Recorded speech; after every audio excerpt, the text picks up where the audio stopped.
Alors, en ce qui concerne l'entorse, il va falloir faire un travail de proprioception. La proprioception, c'est un travail d'équilibre et de sensation de son corps dans l'espace. Et c'est fondamental. Lorsque vous faites une entorse, vous lésez les petits récepteurs nerveux qui sont dans votre cheville et qui disent au cerveau en permanence où est le pied et la cheville dans l'espace. Et donc, il est important que le cerveau reçoive à nouveau ces informations, et cela ne va être possible qu'avec un travail d'équilibre, de posture, sur des plans instables, comme des plateaux instables ou des plateaux à chaîne. La prévention des tendinites et des périostites va passer par plusieurs points. Le premier, c'est d'avoir un matériel adapté au sport que l'on pratique.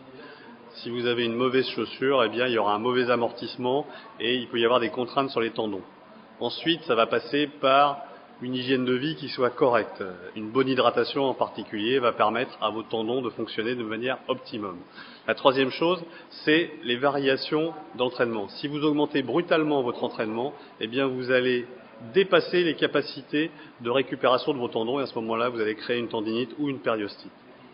Enfin, cela passe aussi par la correction de défauts anatomiques. Par exemple, si vous avez un problème de pied, il est important de pouvoir mettre une semelle qui va corriger ce défaut et éviter d'avoir une sursollicitation de vos tendons. Concernant les fractures, eh bien, on peut surtout prévenir les fractures qu'on appelle les fractures de fatigue, c'est-à-dire par augmentation du stress. Et là encore, ça passe par un bon matériel et une surveillance de l'entraînement, c'est-à-dire ne pas augmenter brutalement ce que vous avez l'habitude de faire. Sinon, votre organisme ne pourra pas compenser cette charge de travail. Eh bien, en cas d'accident, il est important de savoir si c'est une entorse sévère ou une entorse bénigne. Et pour cela, il existe des critères qu'on appelle les critères d'Ottawa, que les médecins doivent respecter, et on ne doit faire des radios que si ces critères sont présents.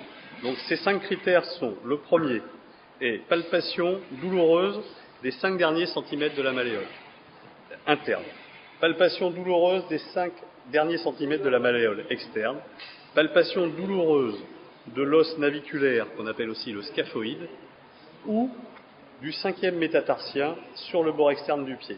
Et puis le dernier critère, la possibilité de faire 4 pas. Si ces critères existent, il s'agit d'une entorse de gravité au moins moyenne. Mais dans tous les cas, il est important que le diagnostic soit fait par un médecin.